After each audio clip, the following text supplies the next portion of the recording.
take it off.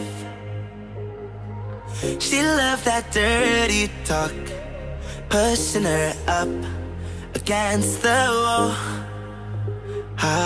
White wine and bubble gum.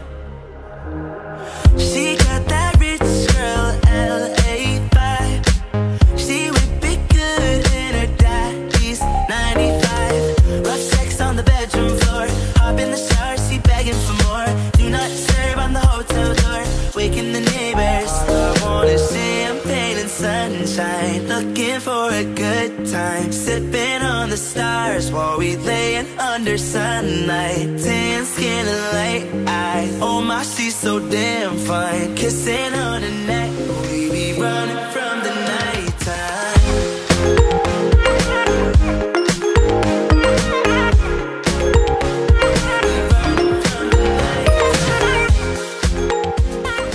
Good morning, YouTube. We're back with my video log, and today I'm going to be doing something a little bit different. I'm on my way to the ICN, I Compete Natural Melbourne Mayhem show, and I'm coaching one of my athletes, Rachel, and we're going to be talking today about female physique preparation and contest prep, and some considerations if you're a female athlete or a coach working with females. And Rachel has been working with me since January, and I feel that there's a lot of really important lessons that you guys can learn from her contest preparation in comparison to her previous preps for the stage, and we're going to be discussing them today. So I'm just on my way to pick up head coach Liz before we get to the show, and then I'm going to talk to you guys about what you need to consider if you're a female looking to get on stage or develop your physique long term, and share with you Rachel's journey and compare and contrast her previous preparation to this time round, and discuss some important lessons that can be learnt from her prep this time, which I feel will be really valuable to you all. So, less talking, more driving.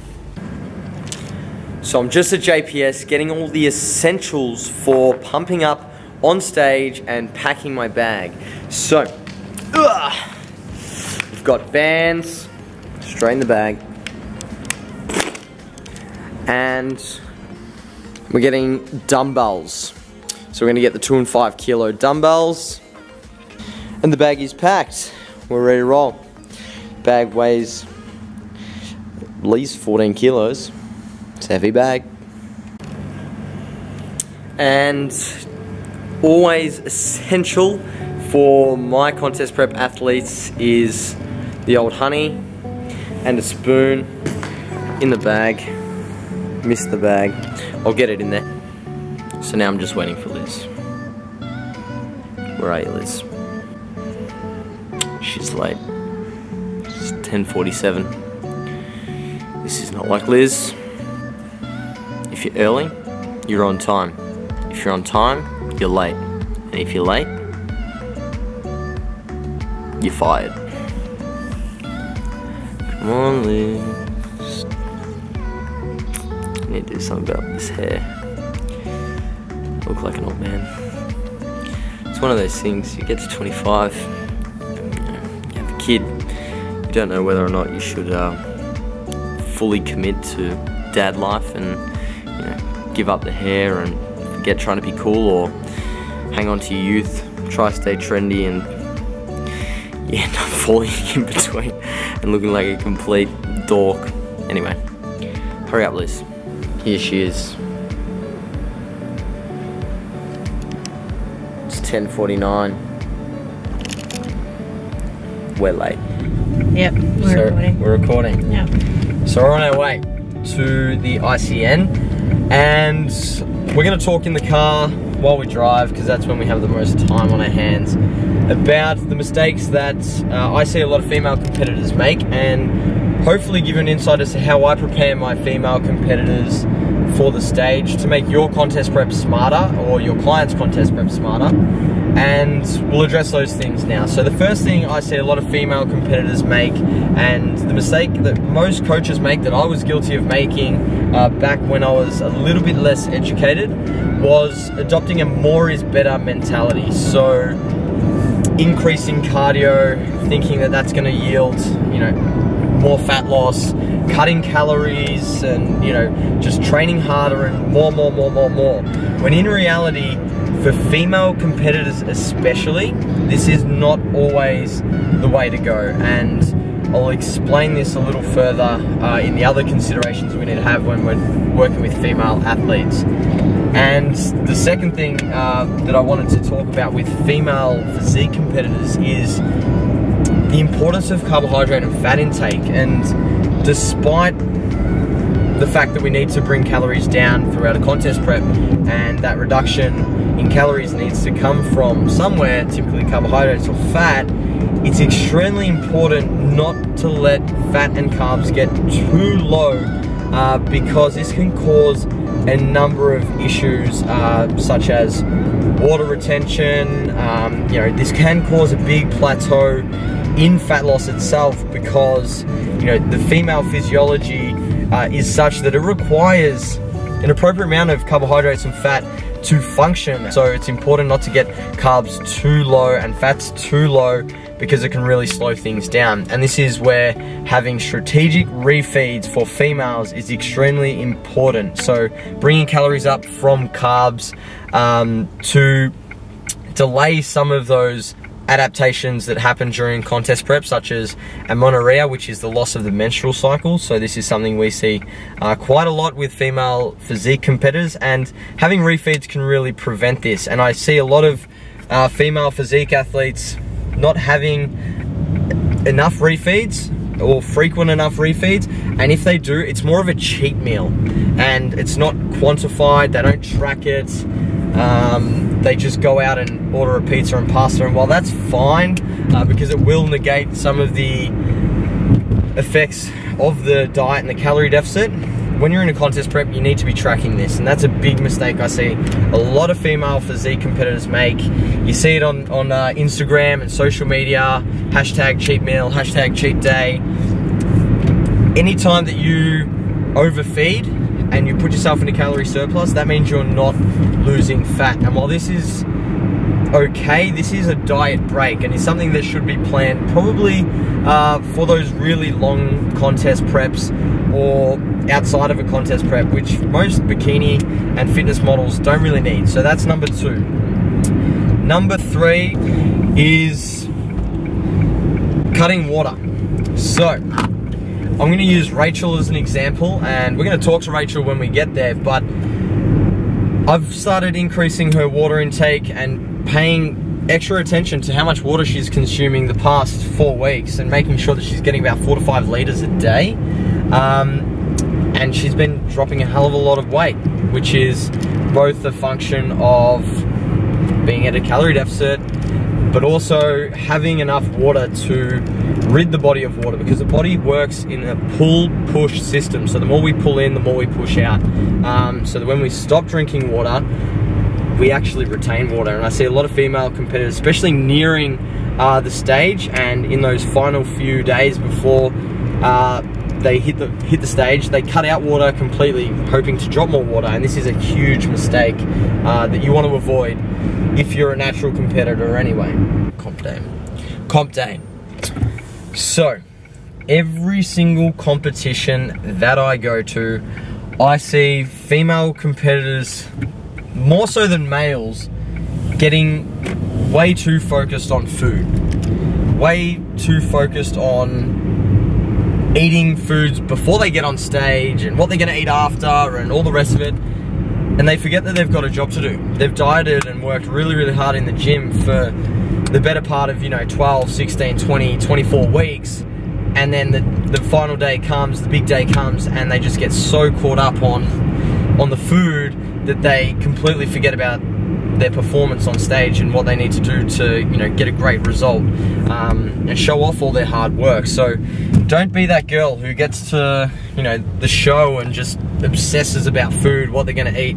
Focus on what you've got to do. Focus on the job at hand. Don't get too caught up focusing on things that are in the future. You want to make sure that the day is a reflection of all the hard work that you've put in. So don't make that mistake.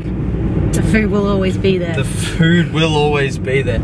And as a function of being too focused on food when comp day arrives, I've seen a lot of girls go from looking pretty good in the morning to looking very average when they get on stage, and they've blown out. The Nutella that they bring with them to comp is gone before they've even hit the stage, and so are their abs. So make sure that you're not focusing on the food and that you're not overfeeding, you know, so that you don't spill out, because all that hard work, it's gonna be wasted. For what?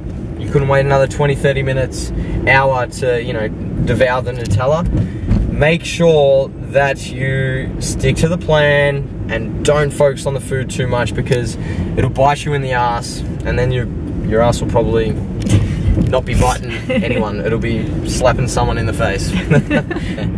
And the final thing that I think can be really useful for female physique athletes in their contest prep is stress management, especially around showtime, because stress can be both physical and mental, and whilst we're putting the body under a lot of stress through dieting as well as through training really hard, we can't really escape that too much when we're in a contest prep, but we can manage stress outside of the gym and our diet. So making sure that you're spending time unwinding and planning ahead for show day, so that you're not rushing around last minute, focusing on, you know, all these other things that are highly stressful, such as, you know, your bikini, your, you know, tan, your jewelry, all these things. Make sure that you just do the basics, do them well,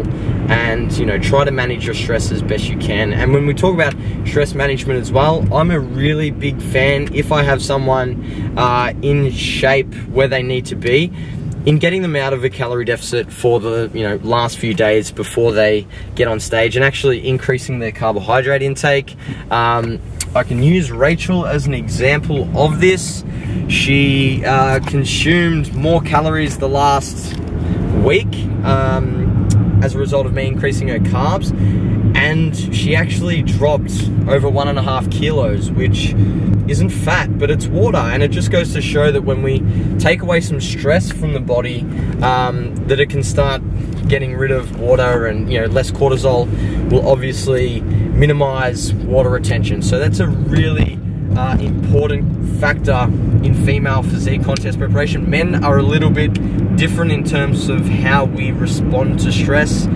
We don't get as much water retention as females. So if you're coaching female competitors, or you are a female competitor, pay attention to stress management, especially in those final stages. It can be the difference between 1 or 2 kilos of water retention. And in managing stress, so increasing carbohydrate intake, and, you know, getting out of a calorie deficit, it can be just as beneficial to pull back a little bit on the cardio. So obviously training is a big stress as well. In that last week before you get on stage, if you just taper down the cardio a little bit, especially those few days before the comp, this can again have a big benefit in, you know, eliminating that water retention. So that's another really good tip that I hope you guys can incorporate.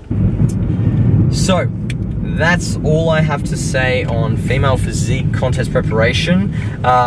Just some general thoughts about that. This wasn't really a planned video log or something where I wanted to sit down with a whiteboard. It was just more a discussion, and just showing you guys what I do with my athletes and how I go about things. So we're almost at the show.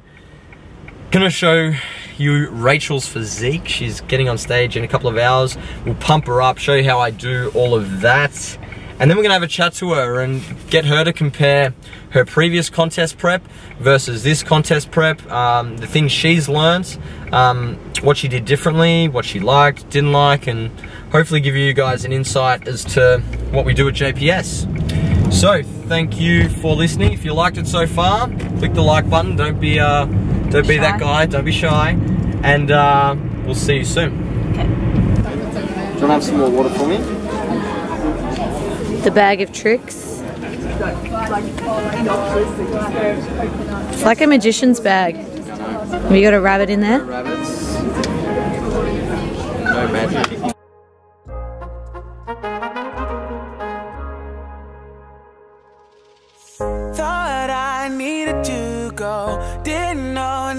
to you so, but I don't wanna be away from you. She'd have never gone away from you. Came back, you're gone, and you were right all along. She'd have never gone away from you. How could I let you go away now? Will you come back when I tell you sorry? You know I gotta know now. If this is not the end of a story, you know I gotta know now. If you'll be here, I will hold ya, love you again like no other. If this is not the end of a story, you know I gotta know now. It's right here, Rach.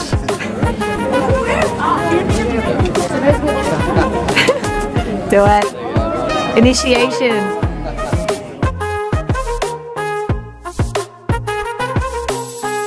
You know I gotta know now. My bad, my mistake. Now it's my headache.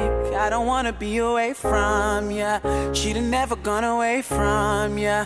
I'll be way better. Promise I'll never, never ever go away from ya. How could I let you go away now? Will you come back when I tell you sorry? You know I gotta know now. If this is not the end of a story, you know I gotta know now. If you'll be here, I will hold ya, love you again like no other. If this is not the end of a story, you know I gotta know now. One down. And? One to go. One to go. For today. How'd you go on the first one? Amazing. Amazing. Have fun?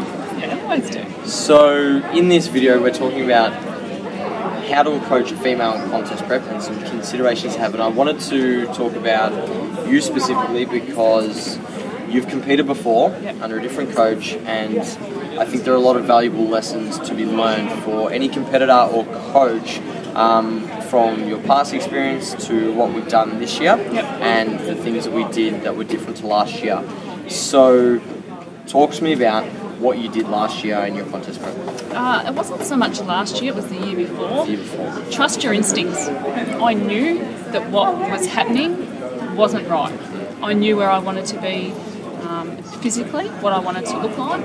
It wasn't happening, and for me it was going through the process to try and find someone that got where I wanted to be in a healthy way. I didn't want to be starving myself. You're on the coach number 8, so you're not just, you know, and I wanted to keep doing this because for me it was the only thing in my life that I can control. I control what goes in my mouth, how many times I train. Everything else was taking out of my control. So for me, I wanted to keep going and I wanted to improve. And every time I get on stage, it's about beating me. I don't care about anybody else. But I wanted to make it a lifestyle change as opposed to your 3-month starve yourself, get on stage, get fat. My first comp, I was 52 kilos. Now I'm 5'9", 52 kilos, and I remember one of my meals being... What did you do to get there? Yeah. I ate hard-boiled eggs as one meal, and I had like this much rice with a bit of avocado. I must have been on 800-900 calories, fat burners, so much cardio. I'm not an emotional person, but I would walk in and just fall to the ground and cry, and I'd be thinking, why am I crying? And this one has been so much different because I feel like it hasn't been comp prep.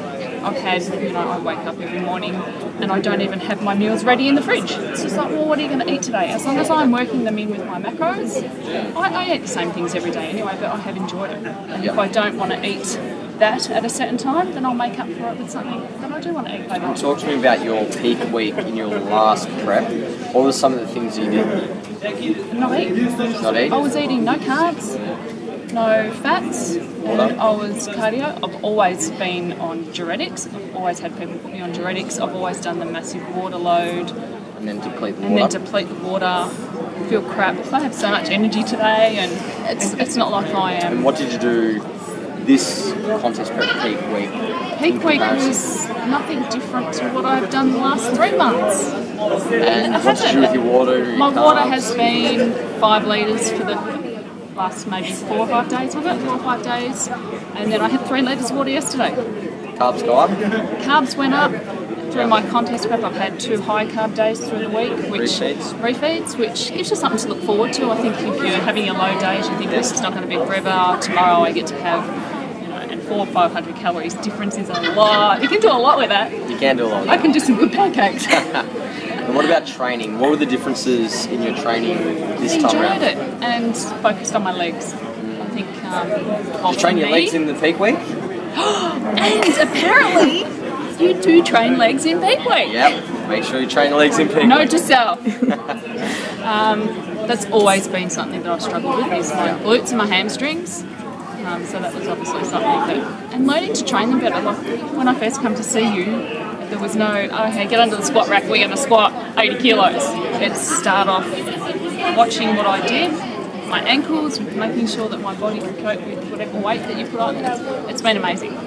And final question, what's your relationship with your body, nutrition and exercise like now in comparison to previous contest preps? This is the first time where I haven't been counting down the minutes that I can go and gorge on all that stuff over there, because I know that in your flexible dieting, I'm allowed to have it anyway, and I haven't eliminated all those things that I love throughout my contest prep, whereas before, no coffee and no sugar and no this and no that. And very restrictive. Very, very strict, and also it depends what coach you find. But I feel like now it's a lifestyle change and it's something that I can maintain as opposed to something that lasts for 3 months. Let's get it. So, there's definitely a lot of valuable lessons to learn from Rachel there, and how you go about a contest prep. It's not always about looking better every time you get on stage. It's about how you get there and improving the methodologies and the practices with your diet and training every time you get on stage, so that it becomes less and less of a stress to your life and less detrimental overall. So I hope you guys found this video log informative. I hope you enjoyed it and learnt a lot. Make sure you like it. If you found it useful and you think other people can benefit from it, please share it, because I think this message is very important and should be heard far and wide in the fitness industry. Thanks for listening, guys. Well done, Rachel. Yeah. Good girl.